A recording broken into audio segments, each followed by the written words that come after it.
Natal tidak bicara tentang pohon Natal, tentang kado, tentang Santa Claus. Tapi Natal itu bicara tentang keluarga. Nah, ini banyak yang dilupakan oleh orang. Keluarga. Ketika Bapa di surga merencanakan menyelamatkan manusia, maka yang dicari lebih dulu adalah keluarga, yaitu keluarga Yusuf dengan Maria. Masih ingat itu ya? Dan ini intinya, keluarga. Saudara, kita tahu bahwa tidak ada hal lain yang begitu dibenci oleh iblis selain pernikahan. Catat ini baik. Tidak ada hal lain yang begitu dibenci oleh iblis selain pernikahan. Betul tidak? Iblis berusaha untuk merusak rumah tangga. Tolong perhatikan. Hari ini kita bersyukur ada keluarga jauh-jauh datang dari Cullen Porch ya, warga Walter. Ya, mereka jauh-jauh datang untuk ikut ibadah ini. Tepuk tangan buat keluarga Walter. Entah namanya saya baca baik kalau tidak salah. Walter Kulakoski, betul ya? Dan hari ini tepat mereka merayakan ulang tahun pernikahan mereka. Yang keberapa sih? Yang keberapa? Yang ke-12. Wah, tepuk tangan. Jadi kita buat pesta besar untuk mereka. Yang ke-12. Nah, jadi saya ulangi lagi, Natal itu bicara keluarga. Bukan pohon Natal, bukan kado, bukan Santa Claus, bukan, tapi keluarga. Jadi ketika Tuhan ingin jadi manusia, maka dia cari keluarga. Maka ketemu keluarga Yusuf dan Maria. Disitulah Tuhan Yesus itu datang. Saudara,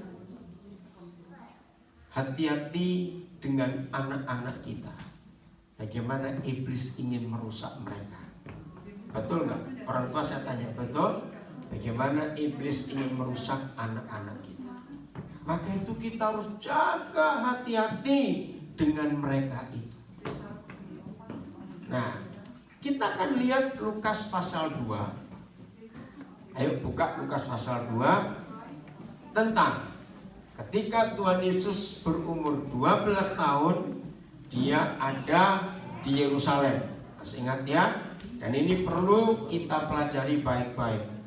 Coba lihat mulai ayat yang ke-41.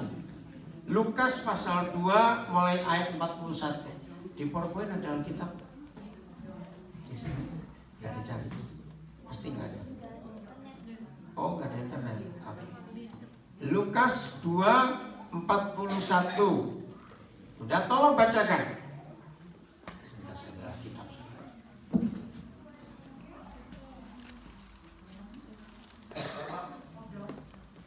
Ya boleh, bahasa Jerman boleh, bahasa Indonesia boleh. Lukas 2. Tiap-tiap tahun orang tua Yesus pergi ke Yerusalem pada hari raya Paskah. Ya, perhatikan. Tiap-tiap tahun orang tua Yesus pergi ke Yerusalem untuk merayakan Paskah. Tiap-tiap tahun. Apa kata lain tiap-tiap tahun? Ayo cepat. Orang tuanya. Jadi Tuhan Yesus diasuh oleh orang tuanya. Apa kata lain tiap-tiap tahun? Ayo cepat nih. Setahun sekali. Oke, ada lagi nggak? Rutin. Papa mama perhatikan, anak-anak itu paling tidak suka rutinitas, iya atau tidak? Ini yang menyebabkan kenapa gereja-gereja di Jerman dan di Eropa kosong. Anak-anak muda tidak suka, sebab membosankan. Tiap-tiap tahun acaranya sama. Maka itu gereja-gereja di Eropa isinya orang-orang tua yang sadar nggak lama kan pergi. Tapi yang muda-muda tidak mau. Nah, Tuhan Yesus mengalami kebosanan. Tiap-tiap tahun cuma begitu saja. Maka terjadi peristiwa yang luar biasa. Apa peristiwanya? Yesus hilang. Tertinggal di Yerusalem. Nah, orang tua perhatikan. Ayat 42. Ayo, ayat 42. Lanjut, tadi sampai baca ya.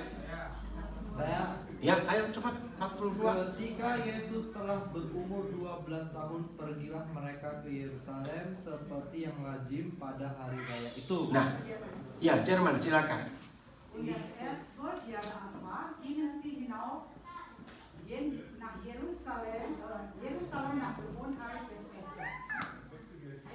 Enggak, tunggu, perhatikan. Yang lazim, yang biasanya, bahasa Jermannya apa ada kata itu? Gewohnheit. Ini menunjukkan lagi rutinitas, sudah biasa. Papa mama, saya minta jangan mengajak anak-anak kita untuk mengenal Tuhan lewat agama. Perhatikan, jangan mengajak anak-anak kita mengenal Tuhan lewat agama. Misalnya, jam 6 mesti bangun pagi. Kita berdoa bersama-sama. Justru semua agama di dunia membuat anak-anak makin gak kenal Tuhan. Karena capek dan membosankan. Pagi bangun doa, begitu pula agama-agama yang lain. Ada jam-jam doa, ada ritual ini, ada upacara itu. Ini membosankan. Saya berkata salah atau betul? Ya jawab, saya berkata salah atau betul? Betul. Mengapa anak-anak zaman sekarang tidak suka agama?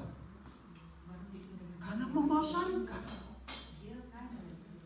Nah, keluarga Yusuf dan Maria ada kegagalan karena hanya membuat anak-anak beragama. Ini yang kita harus tahu betapa menyedihkan keadaan. Udah, ayat berikut. Ayo baca Indonesia dan Jerman. Coba ayat berapa tadi? 43. Ya, Jerman boleh.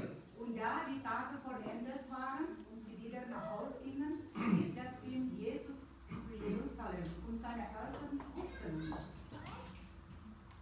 Ayo perhatikan. Kalau ada anak sampai hilang, itu yang harus disalahkan anaknya atau orang tuanya. Ayo jawab cepat. Betul? Ya. Sian, atau kamu pindah di belakangnya Walter supaya terjemahnya enak. Ya, Tommy minggir supaya Sian di belakangnya suaminya untuk terjemahkan. Ayo pindah belakang situ, nggak apa-apa. Nah, ya. Nah, ini hal penting. Kalau ada anak yang hilang, lagi sekali yang salah siapa? Ayo jawab dong, yang salah orang tua. Tapi masalahnya orang tua juga sering sombong, nggak mau salah. Betul? Nggak mau disalahkan. Nah, ini yang kita harus perhatikan. Oke. Yang lebih penting lagi, di depannya saya boleh ya, silakan ayo. Ya, perhatikan ya, ini lebih penting. Berapa lama orang tua Yesus baru sadar kalau anaknya ketinggalan? Ayo baca Alkitab saudara. Ayat 43. Ya, oke. Ketika mereka berjalan pulang, nah saya lebih suka menambahkan satu kata ini. Tertinggallah Yesus di Yerusalem tanpa diketahui orang tuanya. Nah, ayo kita bongkar kisah ini. Berarti orang tuanya ngapain? Sampai anaknya ketinggalan tidak tahu. Sibuk sendiri. Betul. Siapa dengar kalimat ini? Sibuk sendiri. Sibuk sendiri. Nah, kira-kira yang ke Yerusalem itu banyak orang atau sedikit orang? Ayo, banyak orang atau sedikit orang? Banyak. Nah, papa mama perhatikan. Ketika kita papa mama sibuk sendiri dengan dunia kita dan dengan teman-teman kita, anak itu hilang. Betul? Papa mama perhatikan. Biasanya papa mama kan jalannya rame-rame dengan teman-teman. Ngapain sih kira-kira? Nggak usah ragu. Ngerumpi, apalagi? Gosip, apalagi? Enggak, jangan jalan kok, bukan makan ini. Hari, jangan lupa makan terus kameranya di jalan ini ya. Foto-foto, betul, selfie. Ya, apalagi? Pokoknya ketika papa mama sibuk sendiri, anak itu hilang. Saudara, begitu nature, begitu atur kejadian ini, tertinggal Yesus karena orang tua sibuk sendiri. Saya ingin katakan begini, sebutkan kepada saya, dunia anak-anak itu dunia apa? Ayo yang lain jawab. Dunia anak-anak itu dunia apa? Main. Maka itu jahat kalau papa mama melibatkan anak-anak ke dunia papa mama. Itu jahat sekali. Setuju saya bicara ini? Loh, jawab setuju tidak? Seberat-beratnya hidup kita sebagai orang tua untuk ngurus anak-anak, ketika ada banyak masalah yang kita hadapi, jangan sekali-kali ngajak mereka ikut merasakan yang kita rasakan. Itu kejam sekali. Ketika kita banyak kesulitan, biar kita berdua dengan Tuhan saja. Anak-anak biar main. Setuju ya? Jangan bentak anak-anak. Kenapa kalian nggak mau tahu susahnya papa mama seperti apa?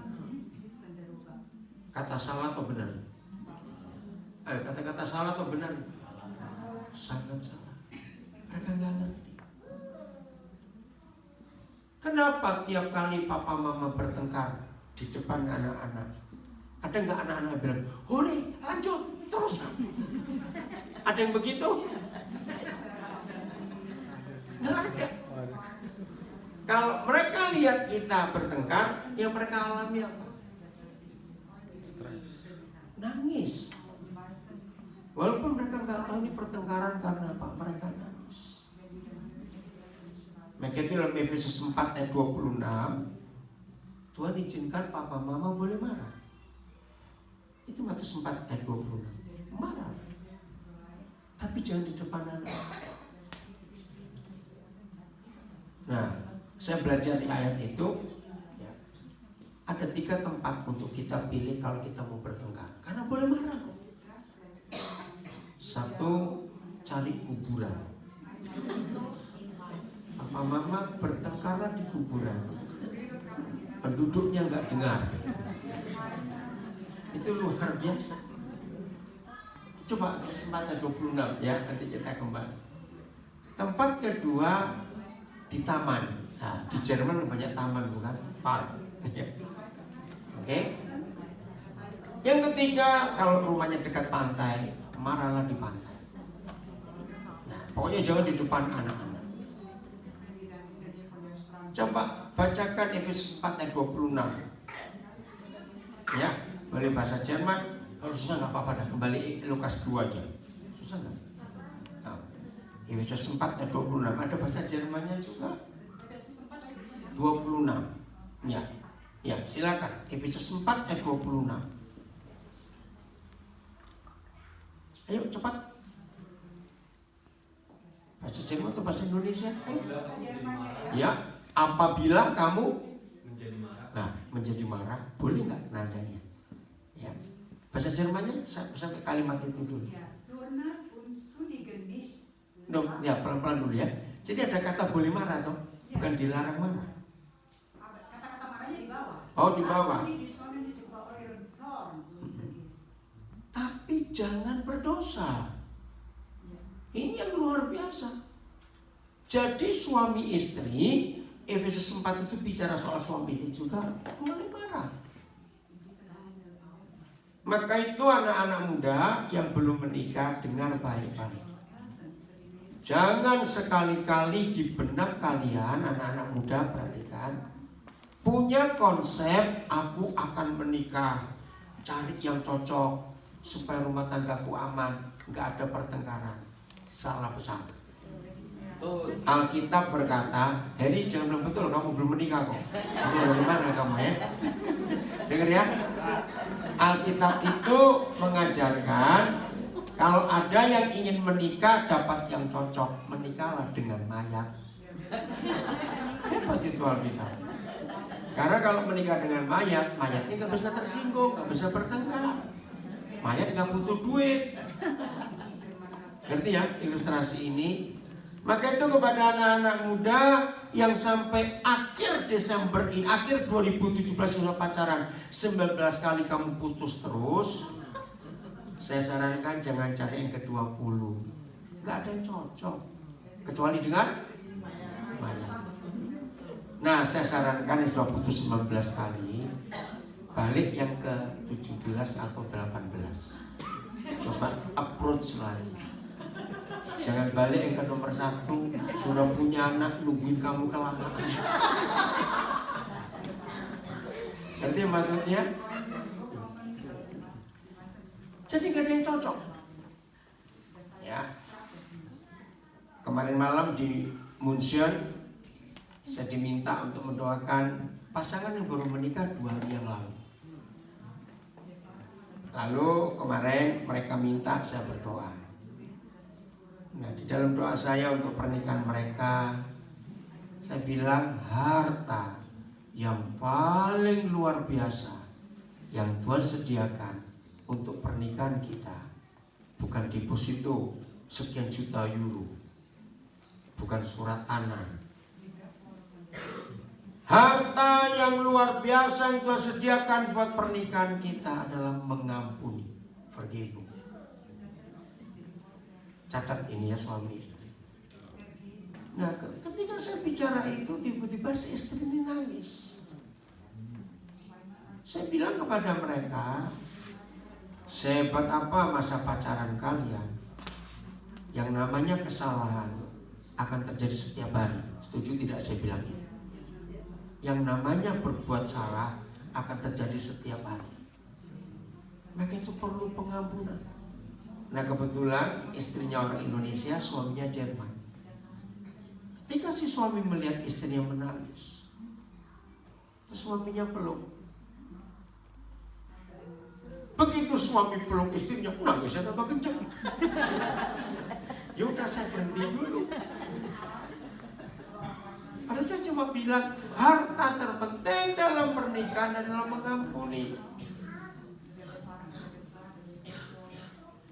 Ternyata itu masalah. Jadi baru 2 hari menikah sudah ribut mereka itu. Bayangkan. Jadi nggak ada yang cocok. Maka itu mengampuni itu mutlak harus ada dalam hidup kita. Semua berkata amin. Ampuni, ampuni. Tidak boleh berhenti. Boleh marah, tapi jangan berbuat dosa. Bagaimana marah tidak berbuat dosa? Yaitu kalau matahari terbenam, sebelum matahari terbenam sudah selesai marah. Nah, yang tinggal di Jerman kalau winter begini marahnya harus pendek, karena jam 4:30 sudah gelap.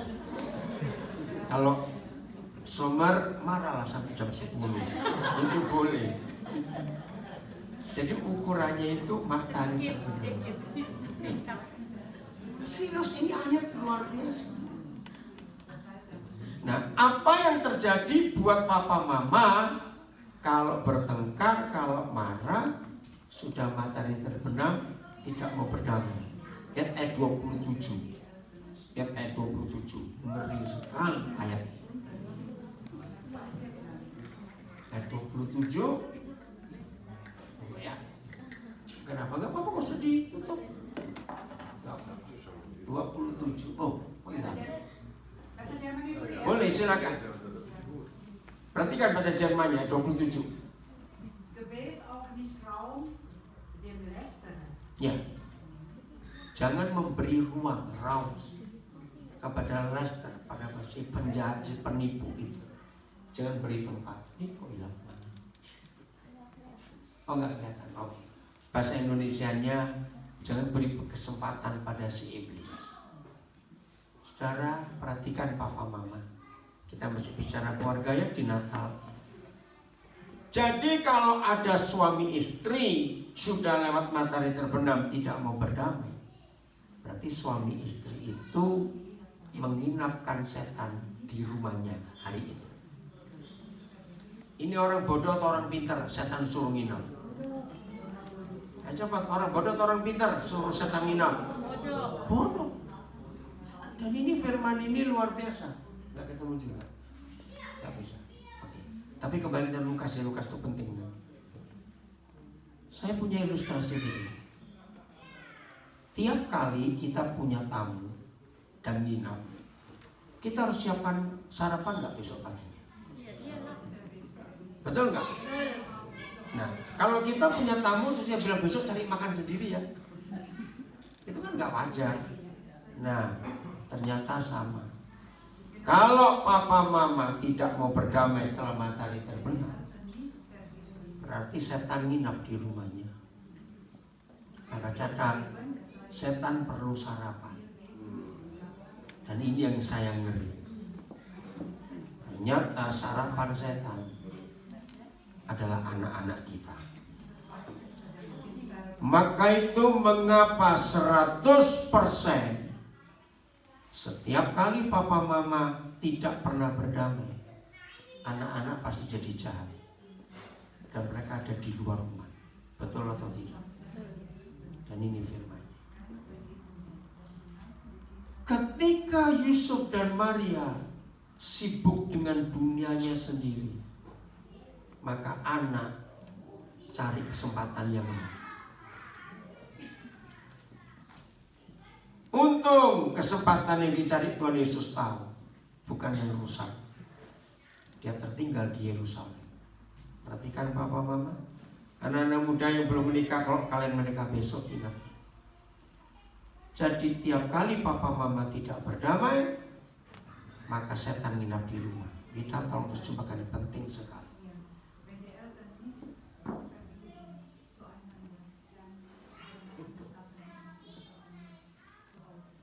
Mengampuni itu mutlak, saya ulangi lagi. Sesalah-salahnya istri, suami juga salah tidak? Nah, sesalah-salahnya suami, istri juga salah tidak? Ya sudah. Karena kita saling salah, ya saling mengampuni. Amin. Kembali ke Lukas 2 ayat 44. Ya. Baca bahasa Jermannya. Lukas 2:44. Ini ada kata penting sekali di ayat 44. Udah? Ayat 44. Sie meinten aber, wäre unter den Gefährten und kamen eine Tagesreise weit und suchten ihn unter den Freunden und Bekannten. Saudara perhatikan. Jadi berapa hari Yesus hilang baru ketahuan? Ayo jawab, berapa hari Yesus hilang baru ketahuan? Ayo, berapa hari baca ini? Berapa hari Yesus hilang baru ketahuan? Bukan, nih. Sehari perjalanan. Nah, saya tanya lagi. Keterlaluan nggak orang tua seperti ini? Anaknya sehari hilang baru tahu. Betul nggak? Nah, ini yang kita harus pelajari baik-baik.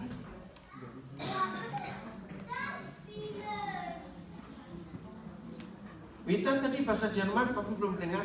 Yang kita mau pelajari kata ini karena mereka menyangka. Bahasa Jermannya apa itu? Ada kata itu? 4 ini. Karena mereka menyangka Yesus Sie meinte. main. Nah, Papa Mama perhatikan, di dalam istilah psikologi ada kata asumsi. Sudah pernah dengar kata asumsi? Bahasa Jermannya apa asumsi sama? Berasumsi. Apa bahasa Jermannya asumsi? Apa? Asumsi, yaitu menyangka. Itu tadi, sama nggak bahasa Jerman?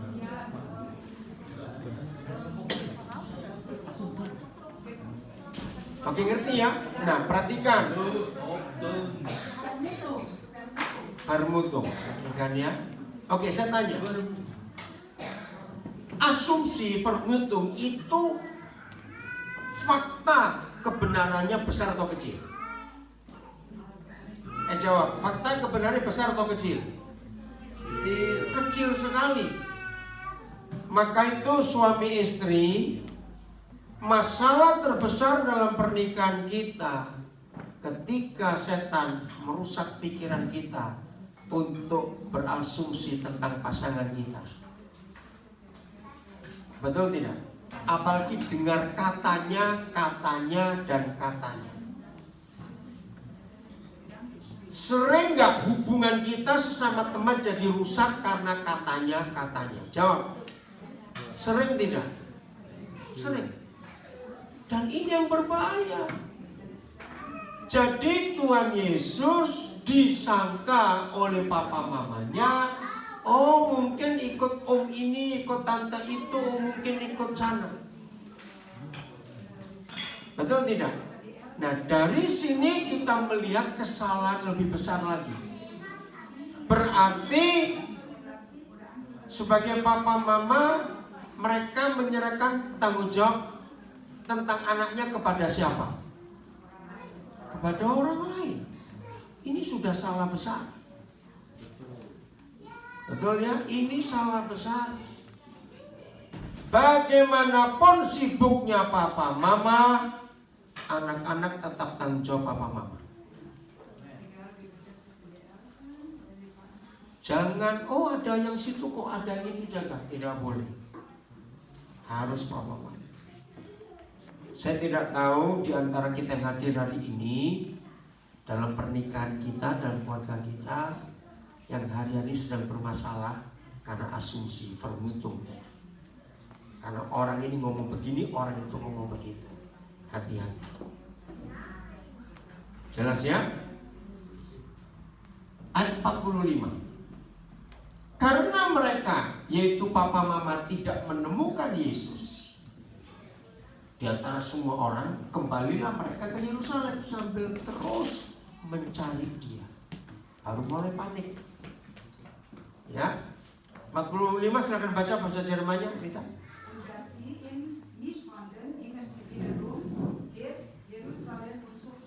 Ya, kembali. Ayat 47, 46. Ya. Nah, 3 hari loh, bayangkan. Terus?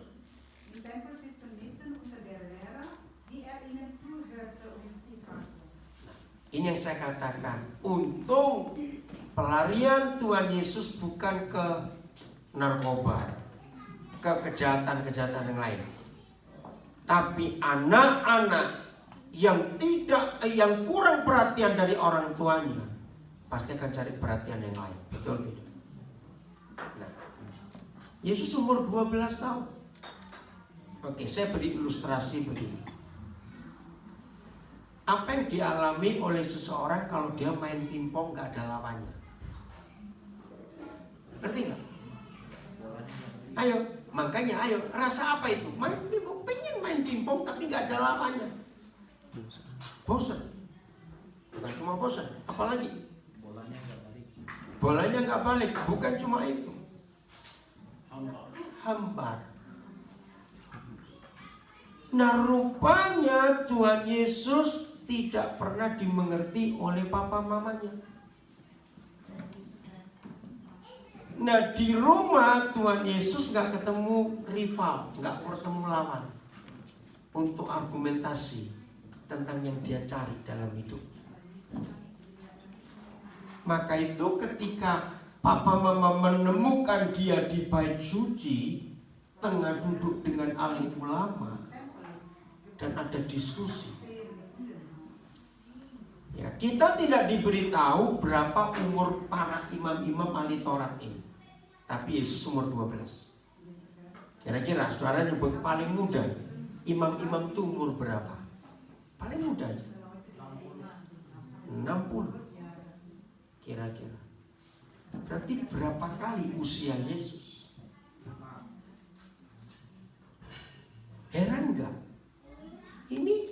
Mereka ini heran, ini anak kecil. Kok bisa jawab, bisa diskusi? Nah ini masalahnya di rumah Tuhan Yesus gak ketemu rivalnya. Maka itu papa mama hal yang paling penting bukan menyiapkan sekolah anak kita kemana, asuransinya apa, jangan. Perhatikan anak-anak kita walaupun kandung 2 atau 3, beda-beda gak kapasitas hidup mereka? Beda tidak? Beda. Nah di situ kita harus tahu anak yang pertama ini kapasitasnya apa, maka papa mama harus bisa jadi rival yang benar. Anak kedua apa, anak ketiga apa. Kalau tidak, anak itu hilang. Dia capek main pingpong sendirian, maka dia mulai cari ke tempat-tempat lain. Inilah hebatnya Alkitab. Yang jelek pun ditulis supaya kita belajar. Mengerti ya? Oke. Ayat 47. Dan semua orang yang mendengar dia sangat heran. Ya pasti heran.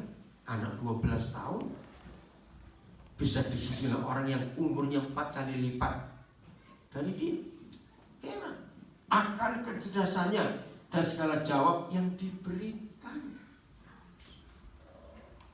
Dan ketika orang tuanya, lihat papa mama disebut lagi, ya, ketika papa mama melihat anak ini, tercenganglah mereka. Lalu kata ibunya kepada Yesus. Nah ini dia. Ayo sekarang saya minta mama-mama memperagakan gaya Ibu Maria. Setelah 3 hari baru ketemu. Kira-kira kalau ketemu anak itu gimana sikap mama? Ayo jujur mama-mama. Ayo, nah. Marah tapi juga marah tapi senang. Oke, marah tapi senang juga kalau anak ini masih 5 tahun. Ini 12 tahun, perhatikan. Beda nggak? Beda. Nah, padahal yang salah siapa? Yang salah siapa sampai anak ini hilang? Papa mama. Oke, coba peragakan. Kalau bisa mama Batak ini paling cocok. Peragakan. Suaranya kayak apa ini? Ayo cepat, siapa bisa memperagakan ini? Seorang aja ayo peragakan. Ya itu kan percengahan lalu kata ibunya kepadanya. Ayo. Ayo, gimana cepatan? Siapa bisa memperagakan? Ayolah, tolong peragakan. Maksudnya marah ke anak itu. Iya, ini kan marah. Ini Maria kan marah. Nah, mengapa kan kau berbuat demikian terhadap kami? Nah, ini coba peragakan intonasi suara seperti apa? Kira-kira. Lo kamu kemana sih? Ya gitu. Pintar sekali Bu ya. Pernah begitu anak cowok. Nah, mengapa kau berbuat demikian terhadap kami? Bapamu dan aku dengan cemas mencari engkau. Padahal yang salah lagi sekali siapa? Orang tua. Papa mama. Karena sibuk dengan urusan sendiri sampai lupa urus anak. Saudara, firman Tuhan itu luar biasa. Itu saya katakan, Natal bukan tentang pohon Natal, bukan tentang kado, bukan tentang center class. Tapi ayo kita periksa keluarga kita bagaimana hari ini. Izinkan damai Natal itu ada di keluarga kita. Kalau ada anak-anak kita sudah lama nggak pulang, mungkin kecewa dan sakit hati, telepon mereka, ajak mereka ke rumah. Natal saya pertama di Jerman itu tahun 83. Saya ada di Bochum. Yang saya syok, saya nggak tahu sekarang ini ya, tapi tahun 83 ternyata sudah tradisi. Justru di hari Natal di Jerman ini banyak orang muda bunuh diri karena kesepian. Masih ada nggak itu? Karena nggak ada keluarga. Saya bilang, kenapa di hari yang suci, hari kelahiran Yesus, banyak orang bunuh diri? Karena keluarga tidak ada. Maka itu ayo kita pulihkan keluarga kita masing-masing. Amin. Supaya damai Natal ada di keluarga kita. Anak-anak kita bahagia semuanya. Itulah arti Natal yang sesungguhnya. Damai di bumi, kata para malaikat, di antara orang yang berkenan kepada Dia. Ayo suami istri kita berdamai, kita saling mengampuni. Amin. Saling mengasihi supaya anak-anak kita tidak hilang. Sampai mereka tua tetap takut akan Tuhan. Jangan rutinitas untuk anak-anak. Kenalkan Tuhan dengan cara hidup sehari-hari. Tuhan memberkati kita semuanya. Selamat Natal. Semoga tahun yang akan datang keluarga kita makin hebat.